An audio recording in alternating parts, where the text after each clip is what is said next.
pueden probar nada, hermano.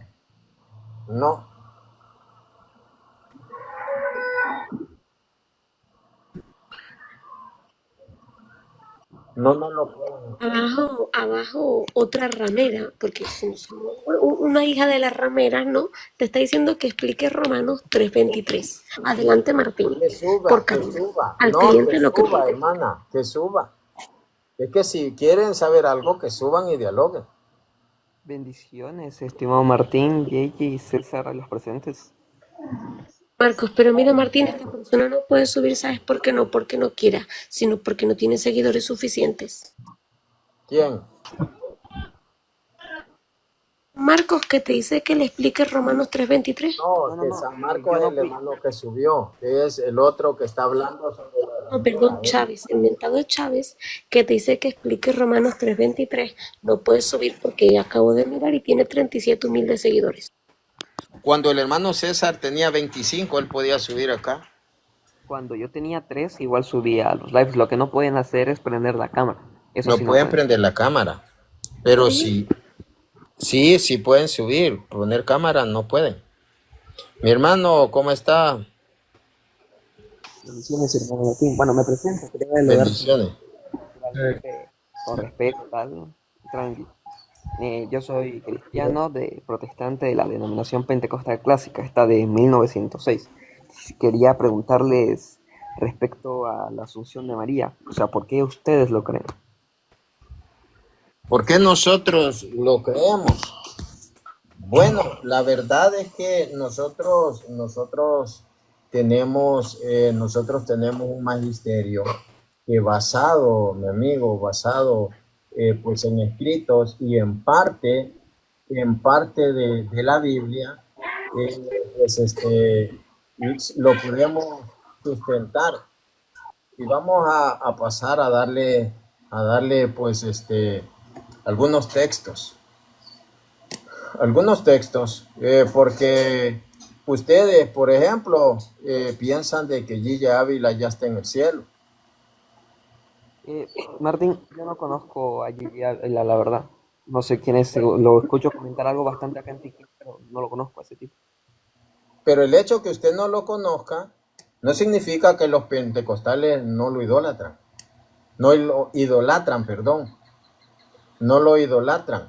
Entonces, dicen pues que él ya está en el cielo y pues cómo es posible que él sí y la Virgen no.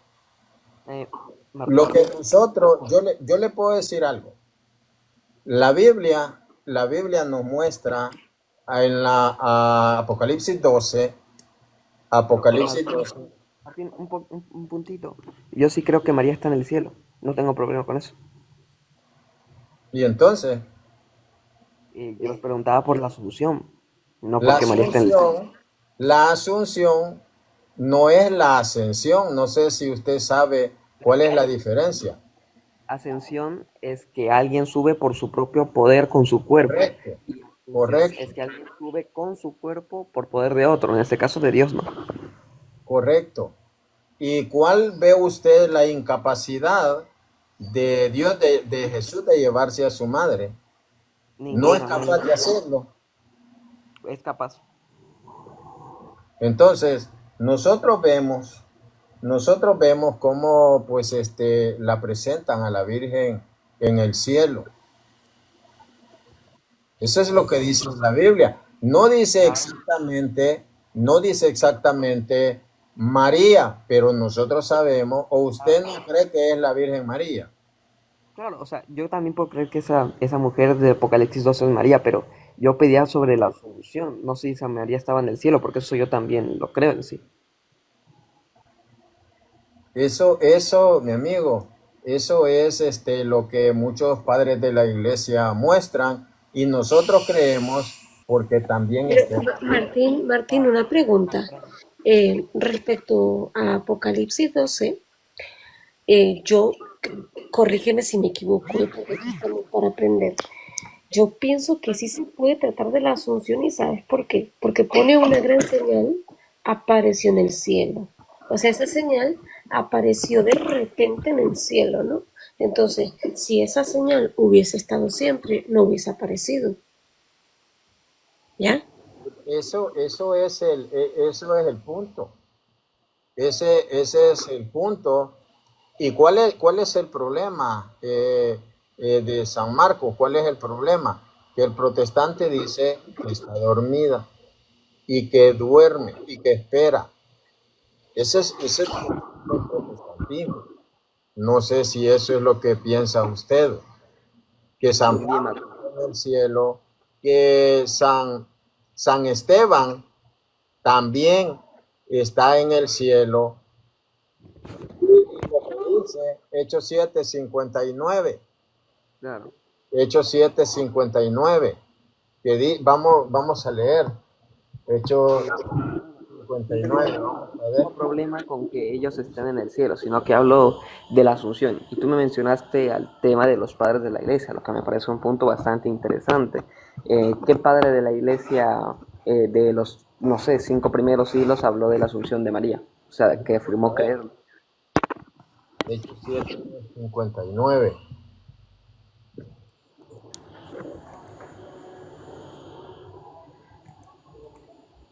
Dice, vamos a ver, dice, mientras lo apedreaban, Esteban hacía esta invocación: Señor Jesús, recibe mi espíritu. Y si nosotros vemos Hebreos 12:23, dice, a Dios que los rodean los espíritus de los justos bienaventurados. Entonces, nosotros podemos ver ahí pues perfectamente que si Esteban subió al cielo, y si fue también a Enoc, Elías, entonces a su madre, Respondo. Claro. a dar. Martín, sobre eso, es que yo no pido, porque yo también creo que hay gente que muere y que va al cielo, no tengo ningún problema con eso, sino que la asunción en sí es la creencia de que María al final de sus días fue elevada con su cuerpo, no solamente con su espíritu, o sea, podemos creer sin ningún problema que María está en el cielo, pero sin su cuerpo, como las demás personas. Eso sería lo que yo menciono, por eso decía sobre la asunción, no que simplemente María está en el cielo. O bueno, si va a probar que María está en el cielo, pues que María esté en el cielo con su cuerpo físico.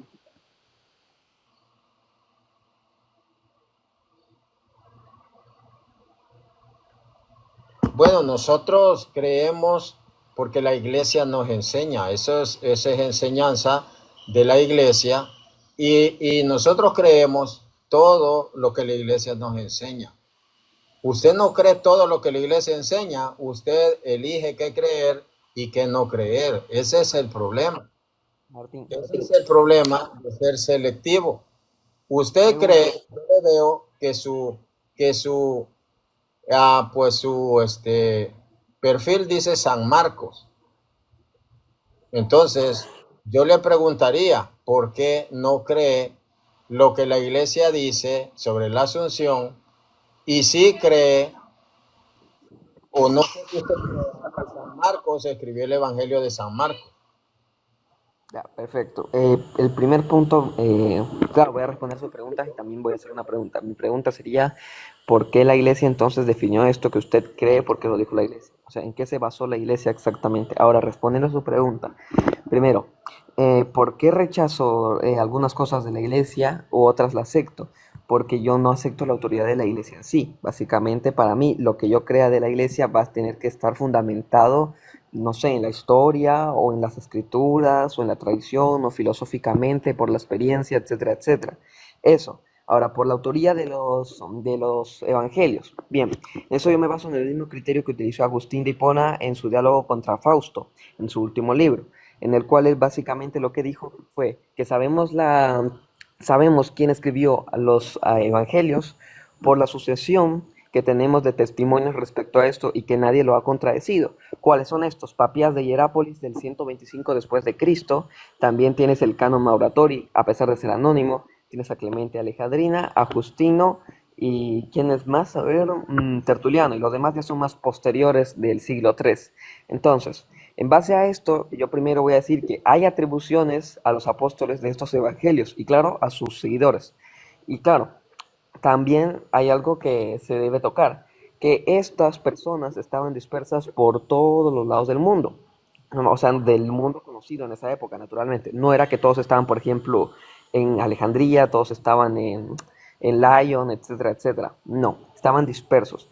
Y el punto más todavía que me reafirma la postura de ellos es que no tenemos ninguna sola evidencia de que alguien haya estado en contra de esto. O sea, era una atribución conocida por todos, que nadie la negaba. Entonces yo en base a eso puedo atribuir esos textos a los apóstoles. Lo suyo, Entonces, usted no lo cree porque está en la Biblia. exacto. Entonces, permítame, yo le voy a dar algunos autores. Vamos a ver, hablar sobre la dormición, asunción y glorificación de María. Claro, Dice, es lo que los padres y la iglesia desde los primeros siglos, la dormición de María, pero no fue abandonada en poder de la muerte, sino que fue rescatada del sepulcro y llevada en cuerpo y alma a los cielos, la asunción de María. Y sobre todo en los últimos tiempos de la época patrística, cuando los padres abordan los temas del final de la vida terrena de la Virgen y la glorificación. Entre el estilo de los apócrifos y el de las representaciones medievales, dice Juan de Tesalónica, homilía de la dormición de la Santa Virgen María, en el siglo VII, describe cómo los apóstoles van acudiendo a la casa de María antes de que se durmiera en el Señor, y en el siglo VIII, San Juan Damasceno, en las homilías 1 y 2 de la dormición de la Virgen, relata la dormición de la Madre de Dios. Los apóstoles entraron muy de mañana en la casa de María y dijeron a una voz: bienaventurada María, madre de todos los que se salvan, la gracia esté contigo. María por su parte les dice: ¿de qué modo habéis entrado hasta aquí, o quién os ha anunciado que estoy a punto de salir del cuerpo, y cómo os habéis reunido en este lugar? Y continúa, por ejemplo, está también San Andrés de Creta, en el sermón segundo sobre la dormición. Está también San Germán de Constantinopla, San Epifanio de Salamina, hablando del Panarión. En su Panarión trata de la Asunción de la Virgen María. Entonces, sí hay, mi amigo, sí hay fuentes. No me estoy inventando nada. Eso está tomado del libro María en la Biblia de los padres de la iglesia. Entonces, ¿por qué creerle a unos y a otros no? respondo. Bien. Primero, los que yo di, como mencioné, el argumento era una sucesión ininterrumpida desde pues la cercanía a estos. Yo cité padres de la... el paso. ¿Cómo? Continúe. Ah, bien. Decía, yo cité padres de la iglesia del siglo II y principios del siglo III. Estos padres de la iglesia que cité, especialmente Papías de Hierápolis, fueron discípulos o discípulos de apóstol. ¿De En cuál cambio, iglesia? ¿cómo? ¿De cuál iglesia? Papías de Hierápolis era de la sede de Hierápolis. Y no era la misma, no era una sola iglesia. Pero Martín, no es mi punto. Quiero demostrarte por qué creo. Es su punto. Usted lo que está haciendo, oiga, Martín, es la misma iglesia, y yo estaré con ustedes todos los días hasta el fin de la historia. Ahora, permítame, escuchen lo que está haciendo él. O sea que Cristo está solo los primeros 5 siglos, después ya no está con su iglesia. Escuchen lo que está diciendo. Continúo. Martín, bien, continúo. Yo no voy a apelar a eso, ni siquiera mi argumento es teológico, mi argumento va a ser histórico, porque yo estoy apelando a gente que está cercano a los hechos. No estoy apelando, por ejemplo, a lo que opine Agustín de Hipona, no estoy apelando a lo que opine Tomás de Aquino, porque esas personas vivieron siglos y siglos después de los hechos, entonces no tienen nulo valor histórico. Eso sería como que yo apele, por ejemplo, a alguien que dijo sin ningún otro fundamento de algo que pasó hace 5 siglos. Naturalmente, eso no tendría una fuente. Tendría más bien yo que pedir a esa persona que me dé las fuentes de por qué cree eso. Entonces, cuando usted me dice que, por ejemplo, los padres de la iglesia creyeron en la Asunción, naturalmente no se compara a los padres que yo estoy citando, pues yo le estoy citando padres del siglo segundo. Usted me está citando padres que, como bien dijo, del siglo VI en adelante. ¿De cuál iglesia? ¿De cuál iglesia? Martín, De la iglesia católica. y Entonces, ¿cuál es el punto? Que usted como protestante elige lo que quiere creer. expliqué por qué, Eso, Martín. Martín, déjeme hablar. Escuchen esto. Así es el protestantismo. Ellos eligen una Biblia que hizo la misma iglesia. Ahora, cree que San Marcos escribió el Evangelio de San Marcos y le está creyendo a la misma iglesia católica. Pero como no le da la gana creer en la Asunción, Martín, creer que en la Asunción, en la Biblia, nosotros podemos ver cómo la Virgen está en el cielo y él tiene, él le cree a la iglesia, a esa misma iglesia, que dice que San Marcos escribió el Evangelio de San Marcos, pero que realmente es un escrito anónimo. Es que no le estoy hablando a usted, le estoy hablando a los hermanos para que no caigan cuando me hable, ¿ok? en Me las, avisa cuando me vaya a hablar. déjenme hablar, en las contradicciones que caen ustedes. Porque escuchen esto, la iglesia dice que la Virgen María fue asunta al cielo. La iglesia dice que la Biblia tiene que tener 73 libros. La iglesia dice que el Evangelio de San Marcos fue escrito por San Marcos. Eso lo dice, lo atestigua el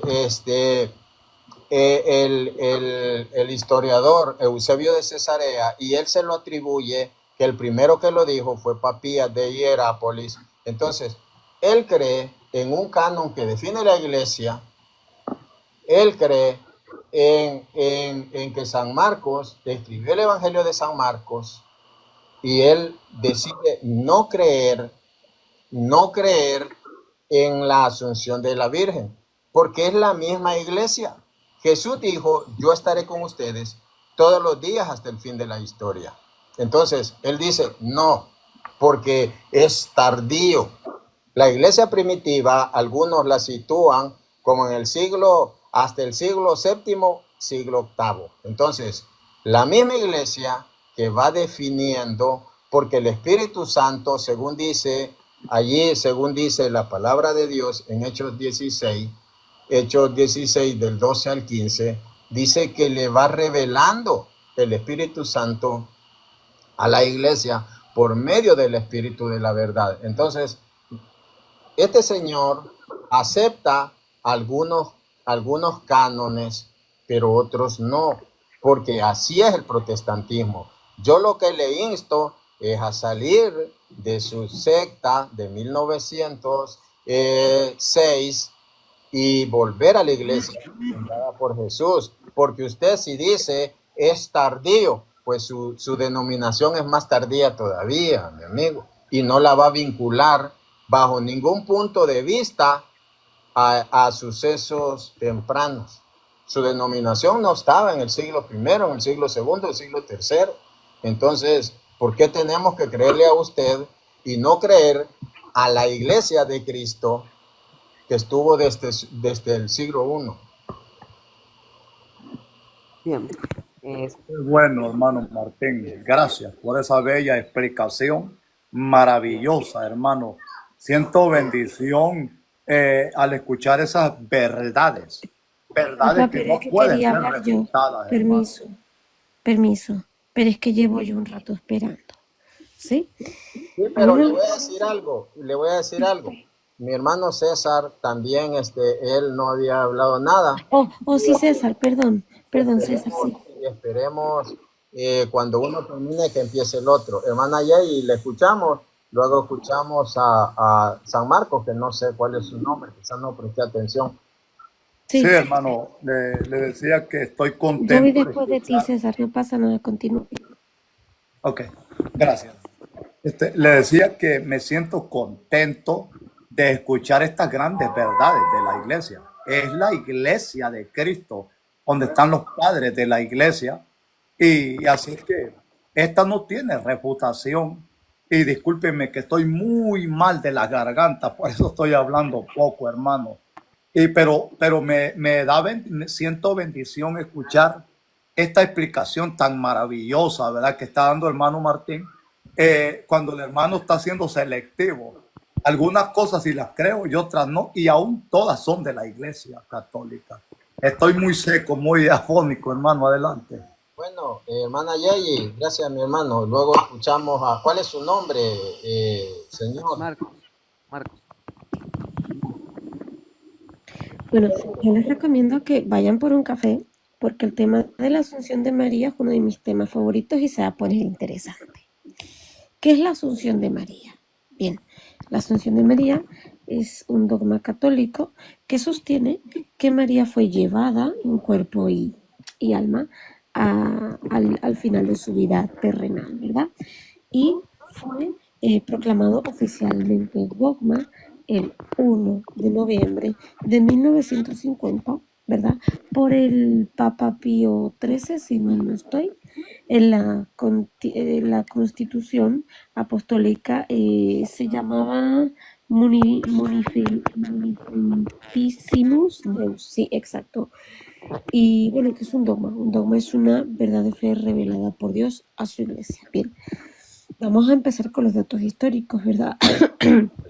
En cuanto a la tradición temprana del siglo II al siglo V, no hay mención directa en la Biblia sobre la Asunción, pero, sin embargo, la fe en la Asunción aparece como forma implícita, de hecho, en la veneración temprana a María y en escritos apócrifos, ¿verdad?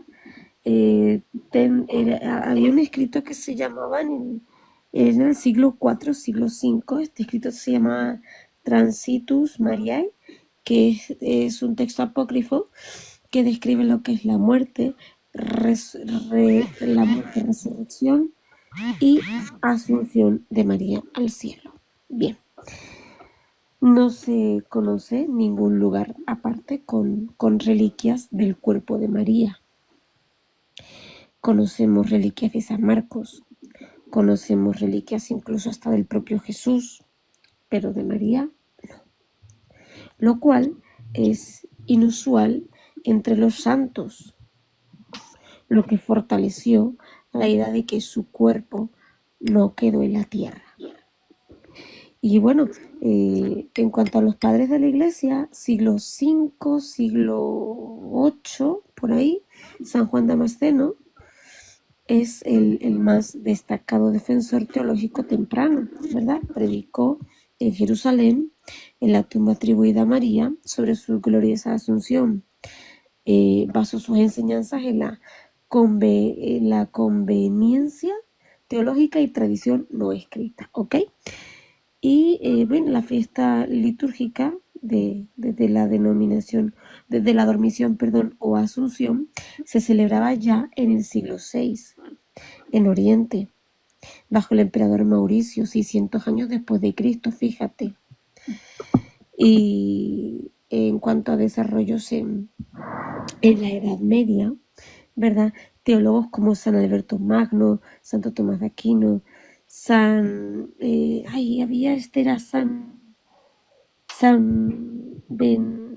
no me sale el nombre, San Benaventura, perdón, apoyaron también lo que es la doctrina. Y bien, el consenso teológico creció. Casi nadie entre los teólogos católicos importantes negaba lo que es la asunción en esta etapa, ¿verdad? Y ya en 1950 fue cuando el Papa Pío XIII recoge la fe constante del pueblo cristiano, los escritos patrísticos y la tradición litúrgica y proclama el dogma. ¿Ok? ¿Qué argumentos hay para defender la asunción?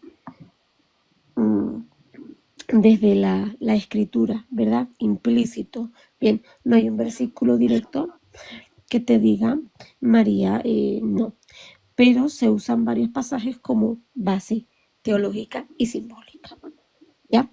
Por ejemplo, Génesis 3:15. ¿Me lo puedes leer, Marcos? Así me haces el favor, que estoy un poquito tomada de la voz. Claro, claro. Génesis 3:15. Te A ver. escucho un poquito mal. Sí, ahorita es que estoy un poco lejos del micrófono. Sí, Porque continúa. ya. Génesis 3:15 dice: Y pondré enemistad entre ti y la mujer, y entre tu simiente y la simiente suya. Esta te herirá en la cabeza y tú le herirás en el calcañar. María es vista como la mujer que vence a la serpiente, ¿verdad? El nuevo pacto, ¿cierto? Y Lucas 1:28, ¿me lo puedes leer, por favor? Lucas 1:28.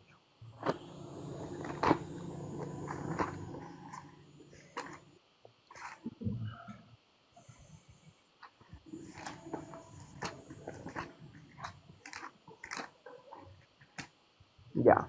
Lucas 1:28 dice: Y entrando el ángel donde ella estaba, dijo: Salve, has sido agraciada. El Señor es contigo, bendita ¿Salve tú qué? eres. ¿Salve qué? ¿Salve qué? Salve, has sido agraciada. Bien, El Señor es párate ahí, contigo. porque lo correcto es, la traducción correcta es llena de gracia. Ya, llena de gracia, mi vida se interpreta como plenitud de gracia, incluso en su cuerpo. ¿Ok? Vete al Salmo 132:8, por favor.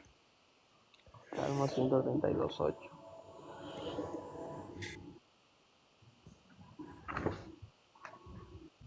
Ya. Dice así: Levántate, oh Jehová, al lugar de tu reposo, tú y el arca de tu poder. Párate ahí. El arca. María María es el nuevo arca de la alianza. ¿Por qué? Porque María, ¿a quién trajo? ¿Quién llevó en su vientre? A Jesús, ¿cierto? ¿Y Jesús qué es? Jesús es sumo sacerdote. Jesús es ese pan vivo bajado del cielo. Y Jesús es la palabra de Dios encarnada, ¿verdad? El verbo. ¿Por qué María es el nuevo arca de la alianza? Porque el arca de la alianza del Antiguo Testamento llevaba la vara de Aarón como símbolo del de sacerdocio, perdón, y María lleva al sumo sacerdote, ¿cierto? Amén. Claro. María en su vientre llevaba a ese pan vivo bajado del cielo.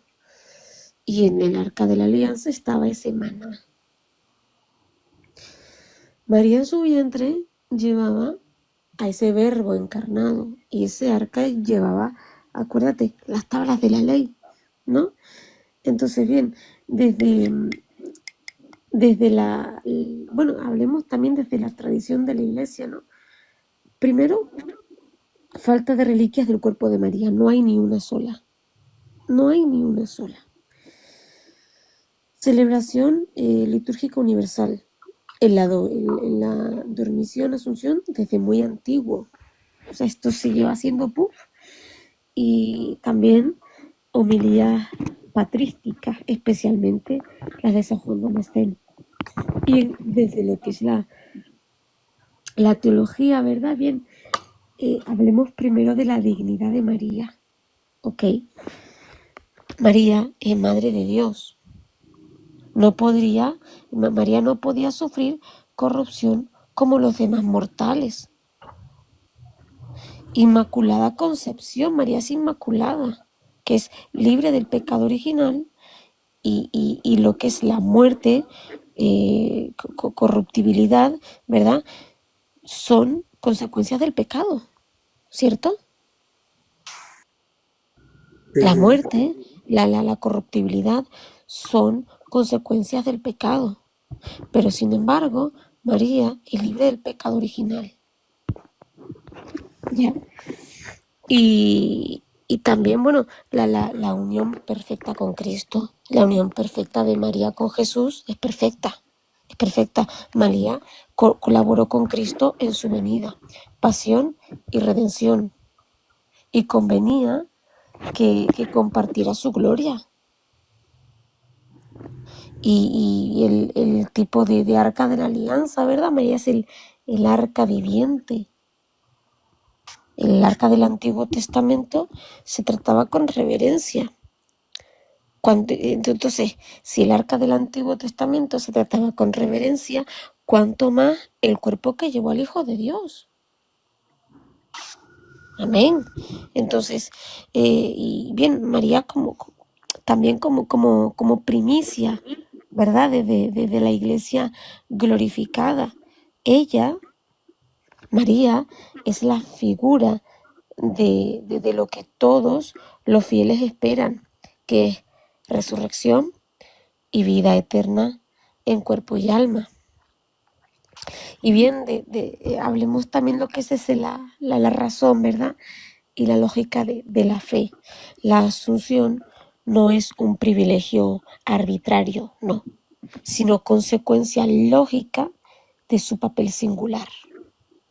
La Iglesia no afirma cómo murió María,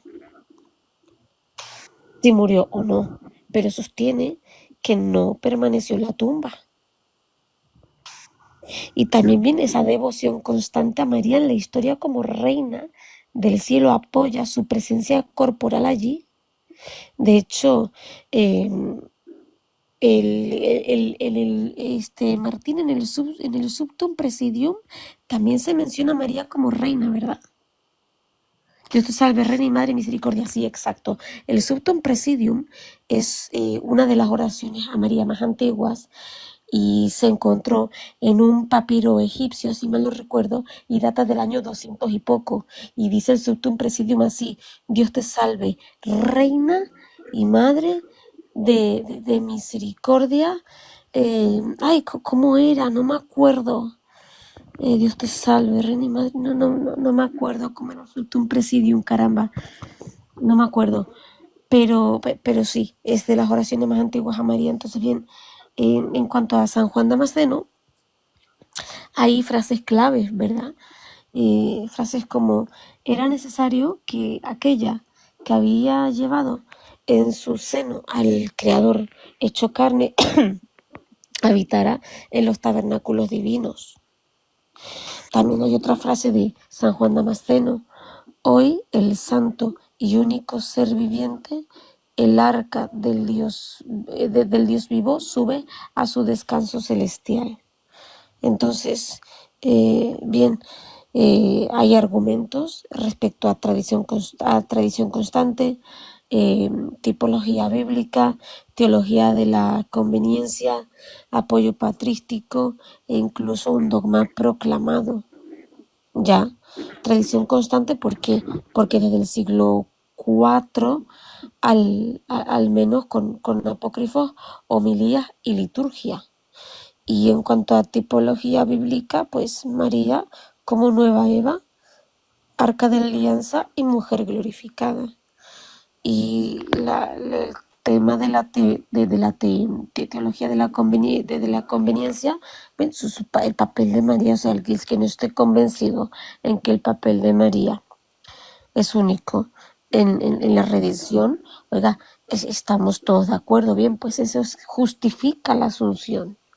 ¿Ok? También hay apoyo patrístico, ya lo he dicho, San Juan Damasceno, San Germán de Constantinopla, etc. Y también un dogma proclamado en 1950 en base a siglos de fe constante, no por novedad. Gracias, Martín, y ya me callo. Escuchar a Marcos. Vamos a escuchar. Bueno, Martín, ¿me vas a responder? ¿El qué? No sé, tú dijiste que no me estabas hablando a mí, sino a nosotros. No, claro, yo les estaba diciendo a los hermanos que ustedes lo que hacen es tomar lo que les da la gana de la enseñanza de la iglesia. Por ejemplo, usted dijo que el siglo VI siglo séptimo. Habla, por ejemplo, vamos a ver lo que decía San Epifanio de Salamina, que nace en el 310, siglo cuarto. Siglo cuarto. Ya. Entonces, usted cree en un canon que es definido en el siglo cuarto. Cree de igual manera, pues las definiciones teológicas del siglo cuarto y Ya. cristológicas, perdón, Entonces, Martín, pero decide no creer ya, en pues el dogma sobre la asunción. ya, Martín. Bien, entonces, el canon es un desarrollo teológico. También la Trinidad es un desarrollo teológico. Entonces, con esto me está sugiriendo que la Asunción de María es un desarrollo teológico y no una tradición. Es un dogma de la iglesia que se creía pues en los primeros siglos, la iglesia primitiva. Ya, Entonces, pero ¿cuál es el punto? Que usted decide creer lo que yo le decía, de que San Marcos, que la iglesia dice, San Marcos escribió el Evangelio de San Marcos sin tener pruebas bíblicas y usted lo cree. ya, Entonces, y lo que yo le decía, que usted apela a la cercanía de los testigos, pero usted está en una denominación reciente. bien, Yeyi, César, queda aquí claro que yo cuando apelo a los padres de la iglesia, no digo, entonces les creemos porque lo dijeron y ya, no. Cuando yo hablé de lo que sería la autoría de los evangelios, me fié de la cercanía en su función como testigos. Por otro lado, él quiere hacer una reducción mencionando mi denominación que es siglos después. A lo que yo le voy a decir que en mi denominación no se afirman hechos históricos sin una bibliografía. En cambio, con el tema de los padres de la iglesia, sucede lo contrario. Usted no va a encontrar que Juan Damasceno da la bibliografía de dónde sacó que María fue asunta. Simplemente lo menciona al aire y ya. Nosotros no vamos a hacer eso naturalmente. Por eso una cosa no es la otra. De dónde toma Papías? Papías toma de una tradición oral. Una tradición oral. Entonces, usted está diciendo bibliografía. Sí, exactamente. Entonces, ¿cuál es esa bibliografía? Con bibliografía me refiero a su referencia, la cual sería la tradición oral. Entonces, vean, es que esto no es nada nuevo. Para nosotros no es nada nuevo. Sabemos que ustedes aceptan lo que les da la gana. Entonces, una persona del siglo XXI que no es parte de la iglesia fundada por Cristo, decide, la iglesia católica dijo esto sí lo creo, esto no lo creo, no, esto sí, esto no. Entonces, sabemos cómo obran ustedes y ya le mostramos pues de los primeros siglos. Ya le mostramos. Ahora usted exige pues que le pidamos a San Epifanio de Salamina sus fuentes. La iglesia es la que define. Martín, Punto. Martín, ¿y qué si yo tomo una cosa y no otra de la iglesia? ¿Cuál es el problema con eso? Primer punto. Segundo punto, el segundo punto, ¿dónde Epifanio de Salamina menciona la Asunción de María? Vamos a leerlo. Vamos a leerlo. Oiga, ¿y qué si yo tomo un punto y otro no? Porque usted es protestante. Y ustedes así funcionan. Nosotros tomamos lo que la iglesia enseña. Entonces, ¿por qué no definen ustedes o hacen una Biblia ustedes? Rechazan una cosa y eso es doble moral. Vamos a leer lo que dijo San Epifanio de Salamina. Doble moral fuese que yo dijese, creo en esto porque lo dijo la iglesia, pero aquí ya no creo porque lo dijo la iglesia. ¿Y Eso quién sí lo sería, dijo? ¿Y quién define el canon? ¿Y ¿sí? quién define y quién hace el desarrollo teológico de la cristología? El desarrollo, el desarrollo teológico lo hace la iglesia, La del iglesia. canon. ¿Y Ya, quién dice que San Marcos escribió el Evangelio de San Marcos? los padres de la iglesia, o sea, la iglesia. Es la iglesia. Ya. Entonces, Y eso, pero usted Martín, decide, no, eso, es que usted Martín, no, tiene no, no, no des razón. el salto, Martín, eso es ser falaz. Yo no dije, una cosa es decir que la iglesia dijo algo y otra cosa es decir, lo creo porque lo dijo la iglesia. Una cosa no es igual a la otra. Yo no creo en el canon simplemente porque lo haya dicho la iglesia. Tampoco creo en la autoría de los evangelios porque lo haya dicho la iglesia. Yo di un razonamiento que se basaba en la cercanía hacia los hechos. A eso es que se basaba, porque era un hecho. Pero mira, San Marcos, mira. Permítame, hermana, es que el que dijo que usted lo cree, aunque no porque lo dijo la iglesia, pero sí lo dijo la iglesia. ¿Cómo supiera usted que San Marcos escribió ese evangelio si la iglesia no lo hubiera dicho? Pues de ninguna forma, es una fuente. Entonces, usted no reconoce el mérito, sino que dice, no, la asunción eso no lo recibo. Pues a Martín, nosotros nos Martín, interesa. Nosotros, como somos católicos, sí lo recibimos. pero Martín, lo que yo te digo es que yo no creo en eso porque lo haya dicho la iglesia. Mi argumento no es, la iglesia dijo que Marcos escribió el Evangelio de Marcos. Entonces, es cierto que Marcos escribió el Evangelio de Marcos. Ese no es mi silogismo, no es mi razonamiento. Yo lo que hago más bien es basarme en una cercanía histórica, que no es lo mismo. ¿Y cómo lo sabe? ¿Cómo lo sabe? Ya Que lo San sé por Marcos lo una cercanía escribió. histórica, por una Porque cercanía la histórica. iglesia lo dijo. No, porque por una cercanía histórica, es por eso que lo sé. ¿Quién lo dijo? La iglesia. Hermana Yeyi. Pero, Martín, ¿qué tiene? Yo quería preguntarle a Marcos algo muy sencillo.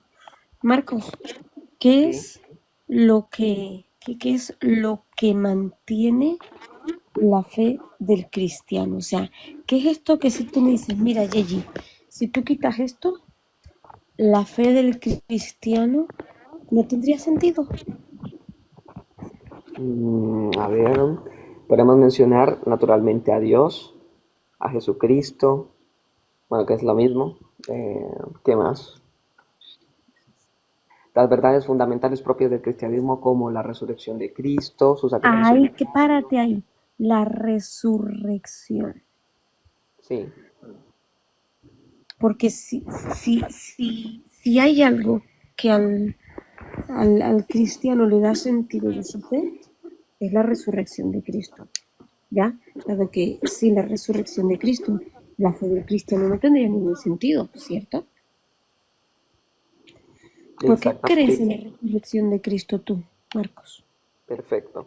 Primeramente, yo para hacer una prueba de lo que sería la resurrección de Jesucristo, lo que yo pruebo es que los evangelios son fiables. Una vez probado que los evangelios son fiables, puedo creer en lo que me dicen, que me relatan pues los cuatro evangelios, la resurrección de Jesucristo.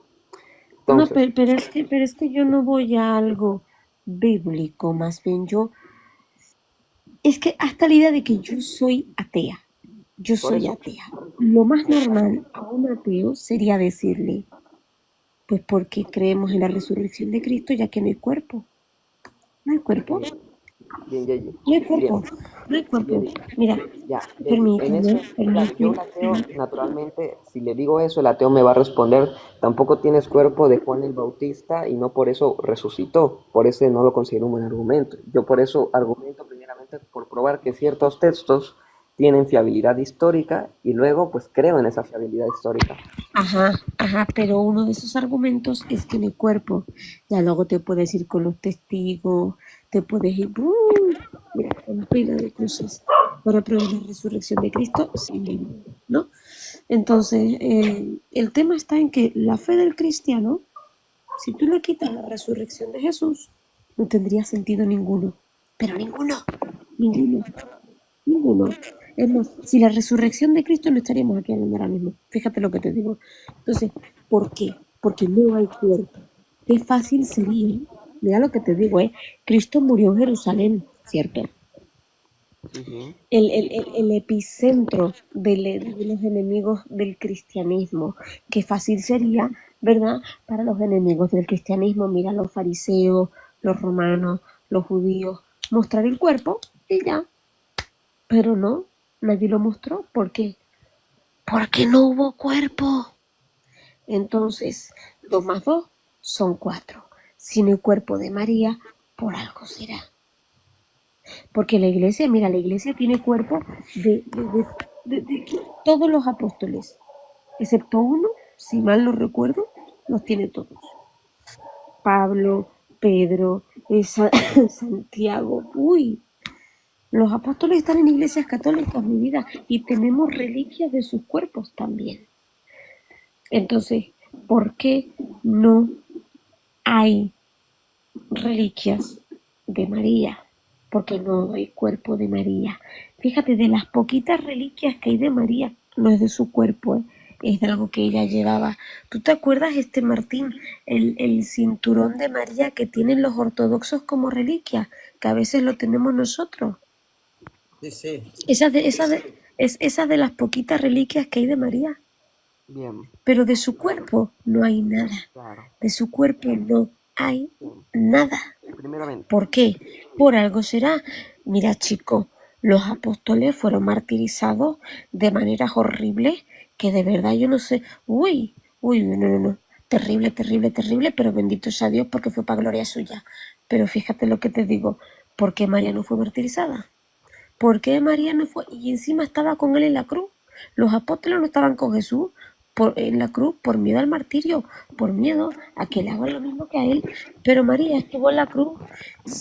Si había que martirizar a alguien después de los apóstoles, a María Santísima, pero no, pero no. ¿O estoy equivocada, Martín? Sigue usted, mi hermanito. Bien, dijo Marcos, dijo de que San Epifanio no habló nada de la Asunción. Vamos a ver, San Epifanio del año 300, vamos a ver, dice, aquella que engendró para todos la vida, hoy parte hacia aquella vida nacida del Padre, antes de los siglos, a la vida que es Dios, el Dios Verbo, al cual ella engendró en la carne y amamantó con su leche, dice. María emigró a esa luz verdadera y subsistente, que es resplandor de la gloria del Dios Padre, que se encarnó en ella, y del Espíritu Santo, e ilumina a todo hombre que viene a este mundo. Vamos a ver, dice, dice,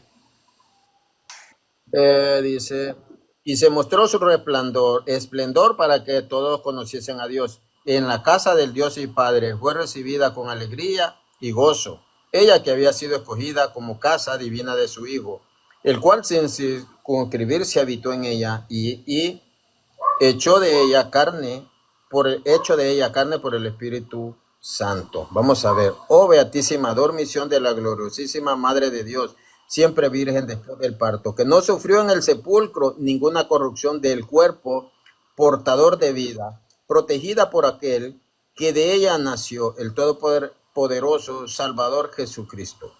Oh beatísima dormición de la gloriosísima Madre de Dios, por la cual los espíritus y las almas de los justos que antes del curso de su vida fueron tenidos dignos de la divina y eterna consolación que proviene de Cristo. Oh beatísima dormición de la gloriosísima Madre de Dios, por la cual somos de nuevo creados místicamente y hechos templo de Dios. Entonces, aquí podemos ver cómo dice Martín, que su Martín, cuerpo ¿la no, referencia cuál es la no, referencia para poder buscarlo? ¿cómo? O sea, Aquí ¿qué está, libro de Panarión es? aquí está el libro. O sea, claro, el libro, su sección, capítulo, Aquí versículo. está hablando eh, San Epifanio de Salamina en el Panarión, Ya. el Panarión Panarión, de San Epifanio. ya. ¿Cuál sección, cuál capítulo y cuál versículo del Panarión? Porque él se divide por secciones, capítulos y versículos. En su Panarión dice, aquí en este libro solo dice su Panarión, pero yo lo puedo bajar y se le doy la referencia. Claro, Pero eso voy a esperar. Yo también tengo el Panarión y no conozco esa cita. estoy leyendo en este libro. Estoy Bueno, leyendo en no, este no se libro. preocupe, le espero Entonces, que me dé la referencia. entonces, independientemente, y esto es en el siglo cuarto, el año 300 y algo, independientemente, nosotros como iglesia aceptamos todo, amigo, aceptamos todo lo que la iglesia define, sea en cualquier siglo que sea, porque Bien, Jesús es el que fundó la iglesia. Yo no puedo aceptar una cosa y desechar otra. Usted acepta muchas cosas de la iglesia, pero otras no. Claro, bien, lo entendemos porque usted no es católico. bien, Pero, pues yo le hago el llamado a volver a la iglesia, claro. a Bien, volver a la iglesia. Martín, tú mencionas el tema de escoger. Bueno, mientras te invito también a buscar la cita para poder verificarlo, porque naturalmente necesito una referencia para verificar que lo que dice ese libro es correcto. Ahora, lo segundo, tú me mencionas de que yo escojo de la iglesia que denominas tú una cosa u otra. Claro, yo cité a los padres de la iglesia y tú dices que eso es la iglesia. A ver, tú, por ejemplo, estarías de acuerdo con Agustín de Hipona, padre de la iglesia, o sea, la iglesia que él menciona en sus escritos de la doctrina cristiana 2, él menciona que en las escrituras se encuentra todo lo concerniente a la fe. ¿Tú estarías de acuerdo con eso?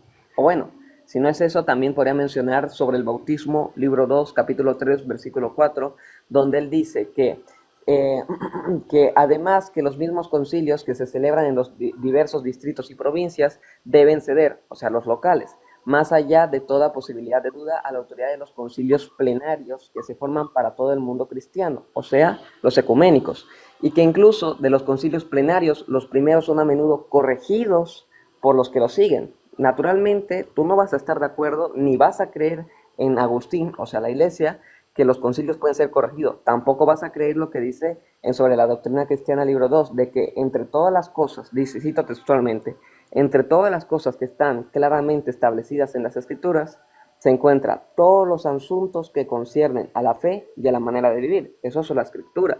Pero a ver, No, tampoco vas a... falso, no es sola escritura. San Pablo no era sola escritura, Cité jamás a fue sola escritura. Martín, Entonces, Martín, entonces, Martín, entonces, no cité a Pablo, no cité a Pablo. nosotros Ojo, creemos, nosotros creemos, es que no me ven volver. Usted no me, usted no me ven volver. Martín, no cité San a Pablo, Pablo no fue sola escritura no cité a jamás. Pablo, no cité a Pablo, no cité a Pero Pablo. yo no estoy, entonces usted dice que San Agustín era sola escritura y San Agustín dice, pues no creería en las escrituras si la iglesia no me las hubiera dado. Entonces, Sí, si yo le cito a San Pablo, usted, usted me puede refutar que San Pablo era sola escritura. San Agustín. Yo digo lo mismo que San Agustín. Hasta está en lo que sería la confesión de Westminster.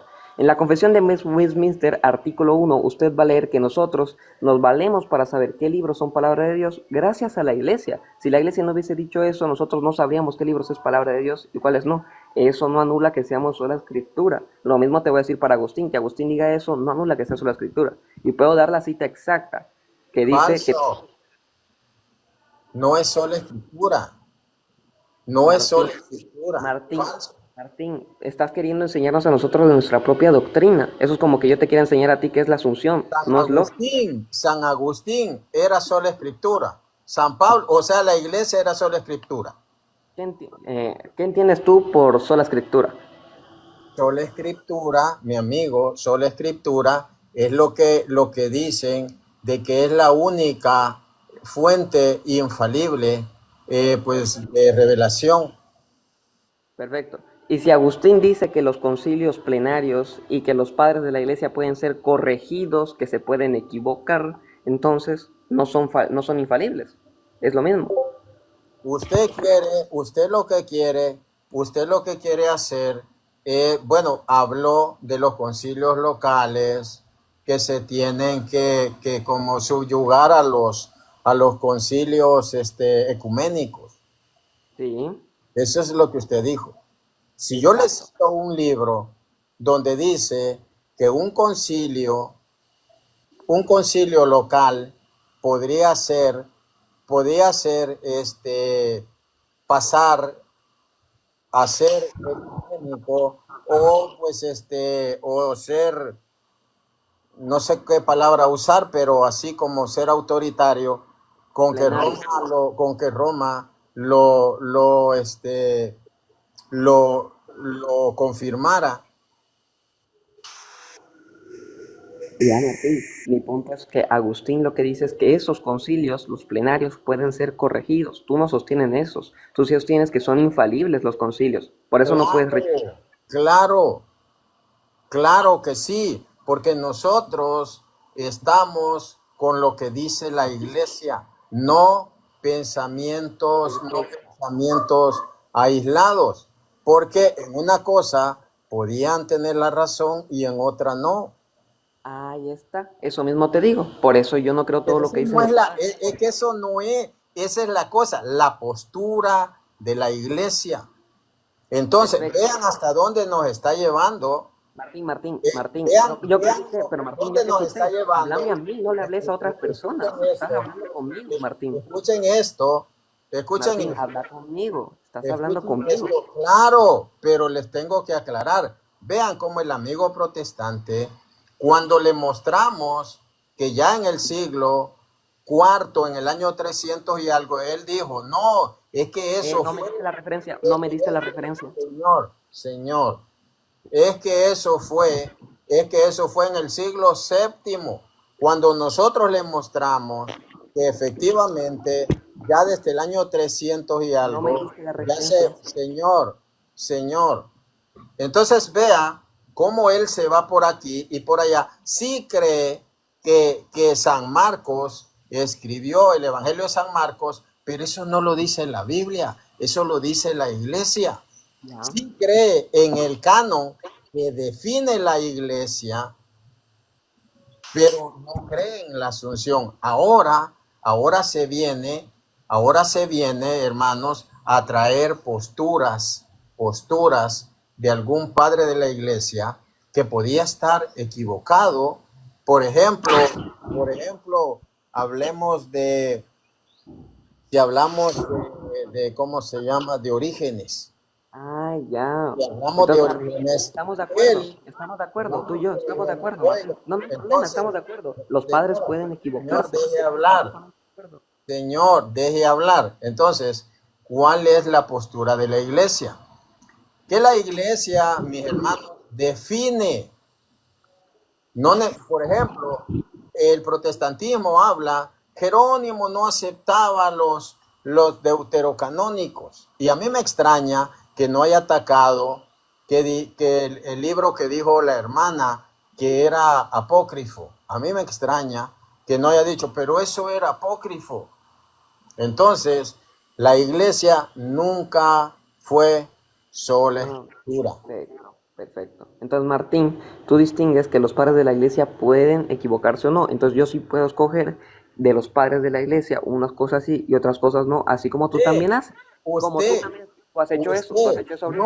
No has aceptado nosotros lo que ha como dicho los iglesia, padres. ¿Aceptas todo lo que dice Agustín? Martín, ¿aceptas todo lo que dice Agustín? nosotros como iglesia, No, no estoy hablando de la iglesia, estoy no, hablando de lo de Agustín. no, yo acepto lo que dice la iglesia, mi Ah, amigo. yo no, así de Esa es sencillo. otra cosa.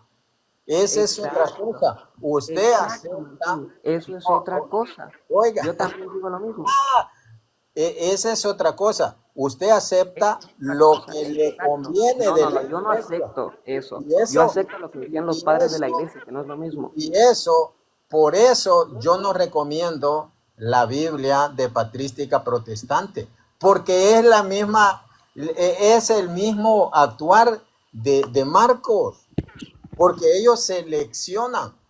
La iglesia define, por ejemplo, San Jerónimo, San Jerónimo Martín, utilizaba deuterocanónicos, aunque a él no le parecía, pero porque la iglesia ya los utilizaba, él no podía hacer nada. Entonces, la iglesia, por ejemplo, hablando del canon, no había un consenso, pero llega la iglesia y define ese canon y paró. ¿por qué después algunos siguieron dando? Bueno, eso lo puedo explicar más adelante. Entonces, escuche esto, mis hermanos. Nosotros de católicos sabemos que está la voz de la iglesia y a eso nosotros, hermanos, le obedecemos.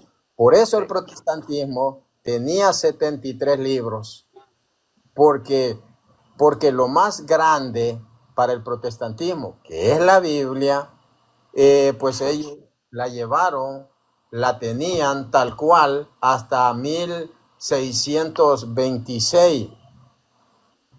Y luego la Reina Valera en 1827. Cuando ellos blasfeman o se van en contra del Espíritu Santo y sacan los deuterocanónicos. Entonces, vemos cómo primero los aceptaron y estaban en su Biblia y luego los sacan. Perfecto. Entonces, Martín, estamos de acuerdo que los padres pueden equivocarse y no todas sus posturas son correctas. Entonces, yo por ejemplo puedo decir lo mismo de Juan Damasceno. San Marcos, escúchame. Mira, yo llevo un rato escuchando y es que esto es darle la misma vuelta al perro una y otra vez. Mira, yo me puedo equivocar, sí o no. Respóndeme. Contigo no tengo problema porque tú sí me has dado argumentos lógicos. No tengo Vale, problema con... respóndeme. Gustaría dialogar ¿Yo me puedo contigo, de equivocar, hecho. sí o no? ¿Yo me puedo equivocar, sí o no? ¿Cómo? Que si yo me puedo equivocar, sí o no. Claro. Ajá, yo me puedo equivocar. Martín se puede equivocar. Todos nos podemos equivocar, pero cuando ya hay un dogma, no hay equivocación, mi vida. Es la que es. Cuando ya hay Claro. un dogma, no hay equivocación. Es la que es.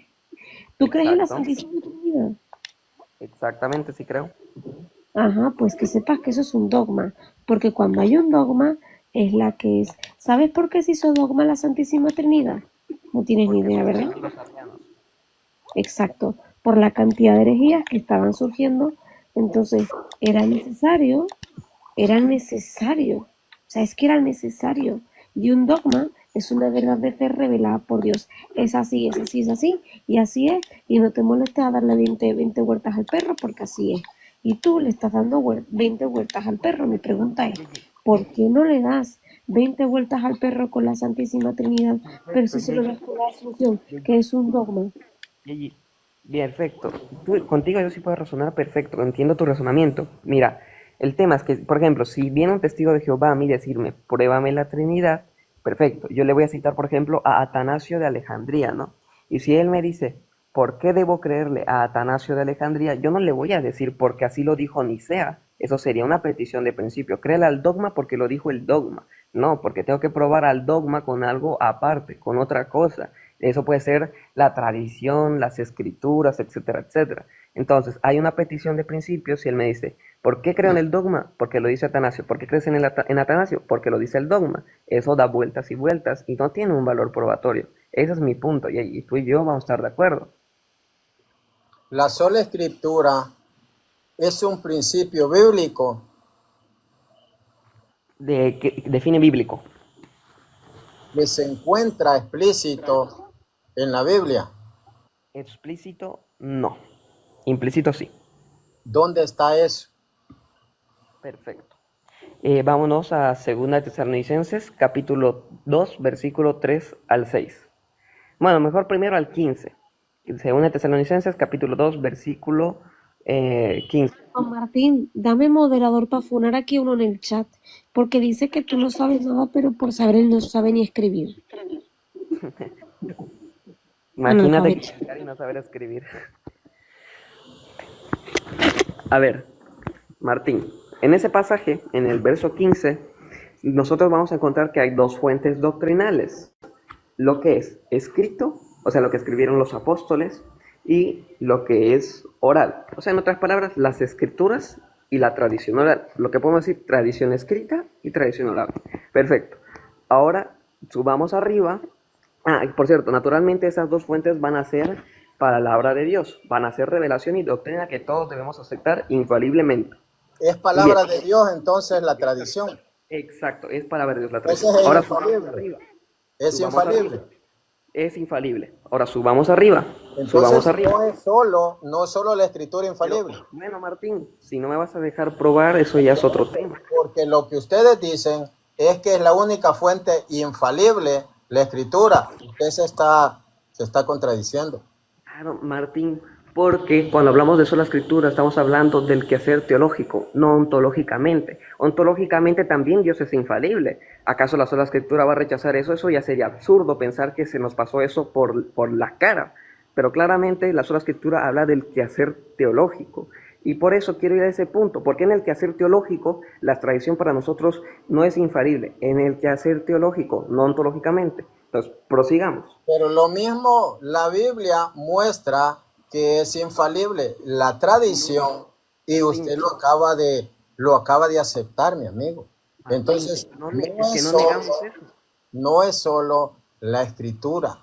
Que no negamos eso, Martín. Cuando se dice solo la escritura es infalible, se Lea, está refiriendo al quehacer teológico. defíname sola escritura. La escritura es la única fuente infalible. Lo demás para Exactamente. ustedes no es infalible. Para usted Exacto. sí. Para usted dice Exacto. que la ¿Y tradición para qué, Martín? es infalible. Exacto, Martín. ¿Y a ¿Ya, qué? ya se refutó? Pero Martín, a ver, ¿me vas a dejar explicarte o simplemente me vas a interrumpir a cada rato? Ya se refutó. ¿Me Continúe. vas a dejar explicarte o no? Continúe. Bien, entonces, cuando yo afirmo y cuando la escritura afirma que la tradición es infalible, o sea, lo que dicen los apóstoles, está hablando ontológicamente, o sea, lo que algo realmente es. Cuando nosotros decimos en la sola escritura que la tradición no es infalible, no estamos hablando ontológicamente, o sea, no se dice en el mismo sentido que lo dicen las escrituras, lo estamos diciendo en cuanto a nuestro quehacer teológico, o sea, lo que hacemos para pues, ¿cómo se dice la palabra? Para hacer teología. Porque, a ver, pensemos, incluso eso se puede reducir más fácil. ¿Dios es infalible? Sí, pero la sola escritura dice que solo la escritura es infalible. Entonces hay una contradicción. Claro, esa contradicción en teoría la vería cualquiera, pero ¿qué pasa? Que no se está hablando en el mismo sentido. Ahí hay una falacia de equívoco. Porque la primera afirmación, Dios o la tradición es infalible, se está dando en un sentido, el ontológico. Y la segunda, solo la escritura es infalible, se está dando en otro sentido que no es ontológico, sino epistemológico. O sea, se refiere al quehacer teológico, a cómo hacemos doctrina. Esa es la explicación. Ahora, quiero culminar el por qué se llega a este punto. Bien, en ese mismo capítulo, 2 de Tesalonicenses capítulo 2, si vamos del verso 3 al verso 6, vamos a observar una tradición oral que dejó Pablo a los tesalonicenses. Esta tradición oral es que había algo que detenía al anticristo y ellos lo sabían, así dice textualmente. Entonces, bien, esa tradición oral actualmente está perdida. Usted puede encontrar eso en comentarios de la Biblia Jerusalén, Biblia Anacarcolunga, etcétera, etcétera. Entonces, dado que esa tradición oral está perdida, yo puedo hacer la siguiente conclusión.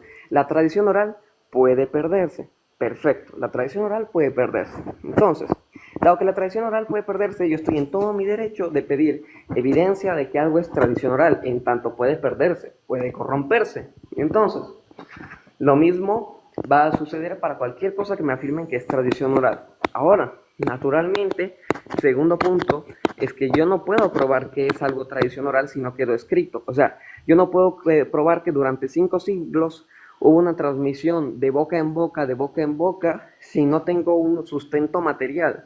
Eso sería mi argumentación. Entonces, sencillamente, la conclusión es que, dado que la tradición no la conozco yo, para mí es irrelevante si es infalible, falible, errable, lo que sea, para mi quehacer teológico, porque no la conozco. Así de sencillo. ¿Por qué no la conoce? Porque es protestante, mi amigo. Por eso. Y ese cuentecito que dice, lo que la detiene hasta ahora. Pregunto, ¿qué es lo que lo detiene? Mi amigo, esos son cuentecitos. Esos cuentecitos viejos. Ahora, la tradición, usted no puede mostrar que solo la Biblia es infalible. Es más, usted dijo que no solamente la Biblia. Ahora, ¿cuál es el problema de estas personas? El problema yo no sé si él fue, si fue católico, yo no lo sé, pero nosotros podemos ver la tradición en el culto, la podemos ver en el bautismo y testificada desde el siglo segundo, que ya se realizaba materia y forma. Eso es parte de la tradición. Entonces, ¿por qué no? ¿Por qué usted desconoce eso? Y al decir no quedó escrito, significa que no quedó escrito en la Biblia. Entonces, yo les puedo mostrar a mis hermanos católicos la tradición, algo que fue recibido de boca en boca, que fue recibido y que quedó escrito, pero no en la Biblia. Pero no en la Biblia. Tertuliano decía, nosotros cada vez que nos levantamos, salimos, entramos, nos disponemos a hacer algo, nos persignamos rozando nuestra frente. Eso es tradición, materia y forma. Yo le puedo decir cómo se realizaba la Santa Misa. Yo le puedo mostrar cómo se hacía la oración de los fieles, en qué momento. ¿Por qué? Porque eso se recibe por tradición. Entonces, esa pregunta, me tienes que decir alguna tradición que no quedó escrita en la Biblia. A esto se refiere. Pero usted me va a decir cómo celebran ustedes su cena, su santa cena, que eso no está en la Biblia, cómo ustedes lo realizan y lo hacen igual a la iglesia primitiva en su forma. Usted conoce la forma de la celebración de la Eucaristía. Bien. Ahora, respondo naturalmente.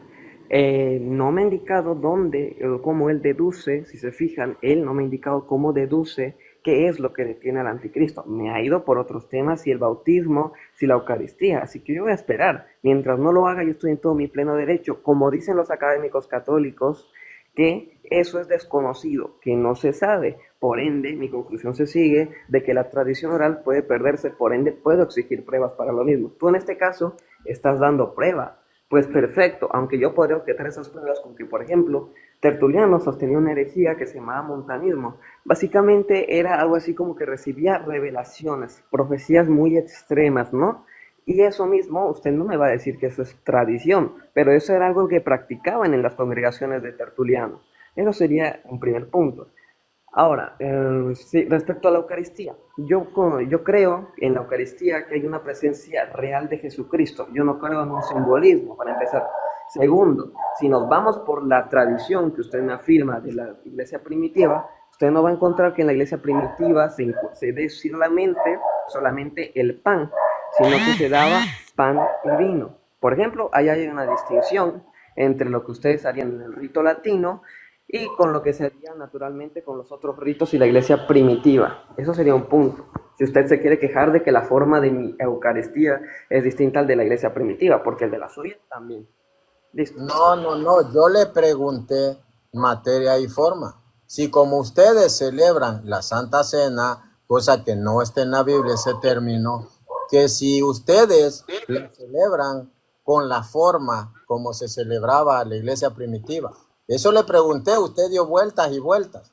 ¿Lo celebran con la forma? ¿Es igual? ¿Puedes definirme, por favor, forma para que te comprenda a qué te querías referir a este instante? ¿No sabe qué es la forma? No sé, estamos hablando en filosofía, estamos hablando matemáticas, no sé, forma tiene muchísimas acepciones. No, pues hablando en la iglesia, son las oraciones que se realizan en el culto.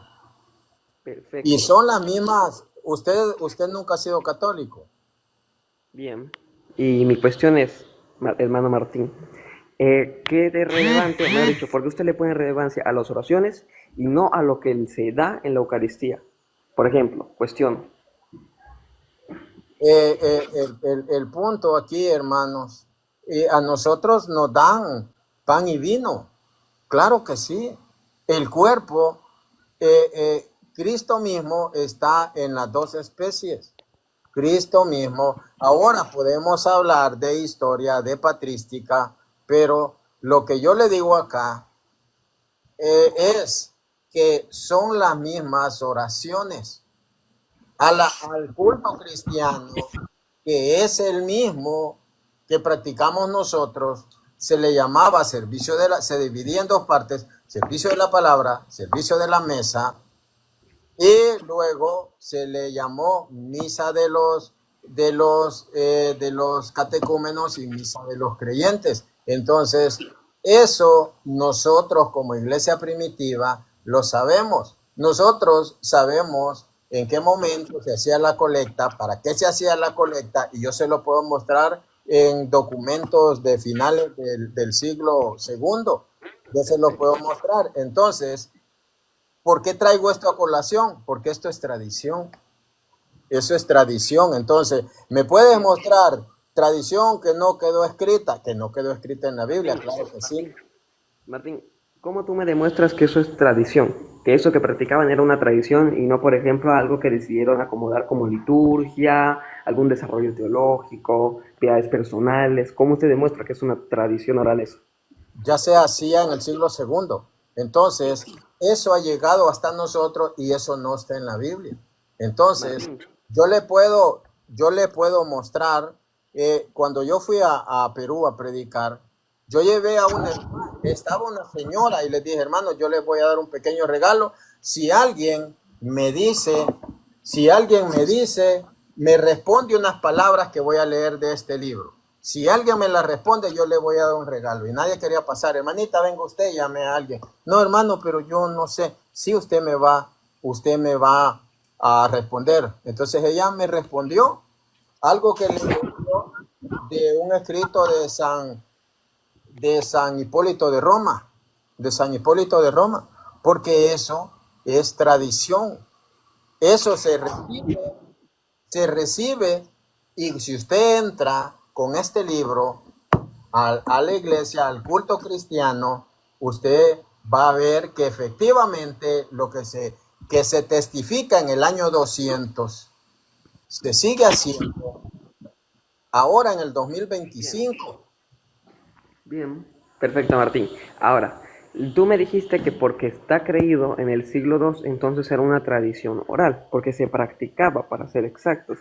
Yo puedo apelar a lo mismo de las herejías que había en la época, que también se practicaban en la época. No por eso son tradición. Por eso especifiqué que el que algo se ha creído en el siglo II no implica que sea una tradición oral. Y por eso puse distintas cosas que también podrían ser, como desarrollos teológicos, herejías, piedades personales, prácticas litúrgicas sin más, etcétera, etcétera. Por eso te dije, ¿cómo pruebas que esa práctica del siglo segundo es una tradición oral? Mi amigo, porque la iglesia lo practica, no los herejes, los herejes.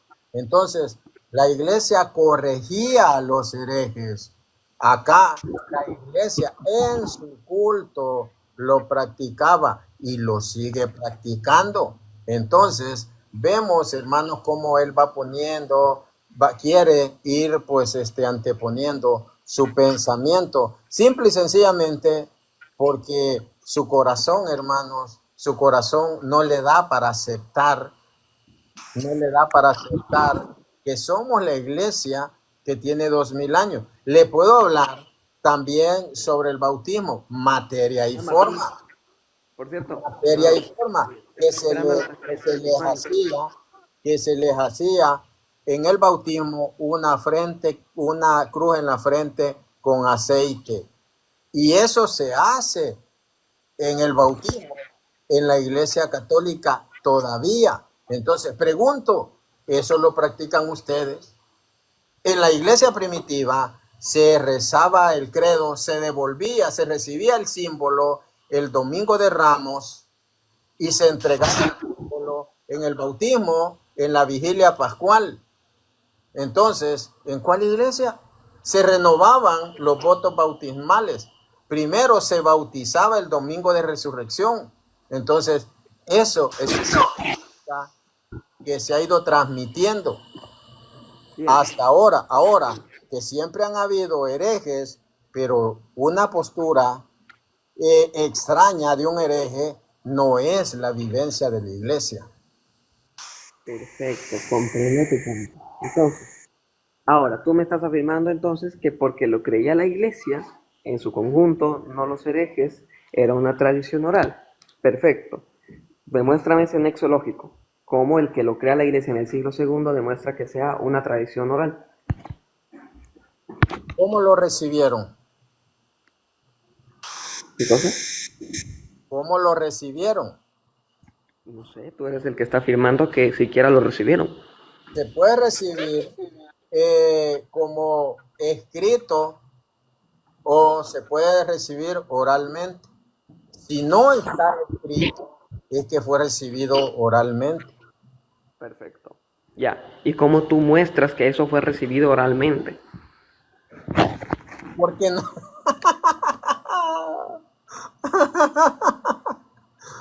porque se practica en este tiempo, y ya se practicaba en los primeros siglos. Entonces, si, por ejemplo, se bautiza trinitariamente, ¿desde qué tiempo? Rociando la cabeza 3 veces en el nombre del Padre, del Hijo y del Espíritu Santo. ¿Desde qué tiempo? Ni idea de ese tiempo. ¿Cómo? Ni idea. No sé. ¿No ha leído la Didaje? Por completo no. Algunos extractos. Pero eso sí ya lo leyó. En unos extractos. Ese apartado que usted me menciona, no. Del bautismo por aspersión. Bueno, gracias Marcos, gracias por subir, mi hermano.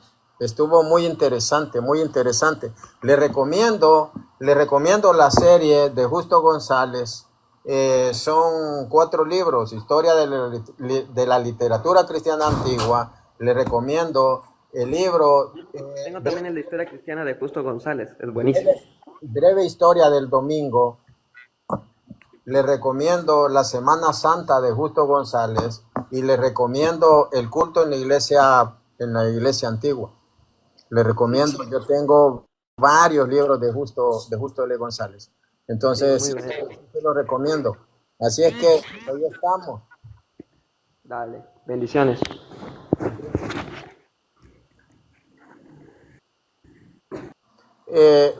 Me gusta me gusta estos diálogos, porque pues se ve si alguien lee, si alguien estudia, y pues yo sé que algo aprendió Marcos. Yo escucho que es un joven, pues yo tengo hermanos, yo tengo material, mis hermanos, en la cual pues nosotros podemos demostrar lo que nosotros practicamos, no solo lo que creemos, no solo lo que creemos. ¿Cómo se puede probar la tradición oral? Con los ágrafas. Los ágrafas, por ejemplo, Hechos 20:35, que dice, como dijo nuestro Señor Jesús, hay más alegría en dar que en recibir. Hechos 20:35. Pero si yo analizo y digo, Jesús dijo eso, entonces voy a ir a leer los evangelios. Y en los evangelios no dice eso. Hay más alegría en dar que en recibir. No lo dice. Entonces, ¿cómo lo recibieron? Oralmente. Porque nadie me va a decir, sí, como no, aquí dice San Juan, San Lucas, San Mateo, San Marcos, aquí dice. Y Jesús les dijo, no hay más alegría, hay más alegría en dar que en recibir. Eso no lo dijo, no quedó escrito así, pero si lo dice San Lucas, que es el escritor de Hechos, entonces yo lo creo. Entonces yo lo creo y esa es tradición, eso fue recibido oralmente. ¿Qué puede sacar, hermana Yeyi, de este diálogo? Pues mira, ya lo decía San Juan Pablo II, ¿verdad? No hay peor prisión que la de un corazón cerrado. Sí. Pero es que son gente terca, Martín. Son gente terca. Pero bueno, este chico se ve que subió para aprender. no para discutir ni en discordia, no, es subió para aprender y bien, sí, Pero está cerrado, hermana. Por- Y si sí, yo agarro muy una bien. cosa y otra la rechazo, pues es protestante. La iglesia no Sí, funciona. exacto, exacto. Pero bueno, espero que la charla de hoy le sirva un poquito pues para discernir, ¿verdad? ¿Sí?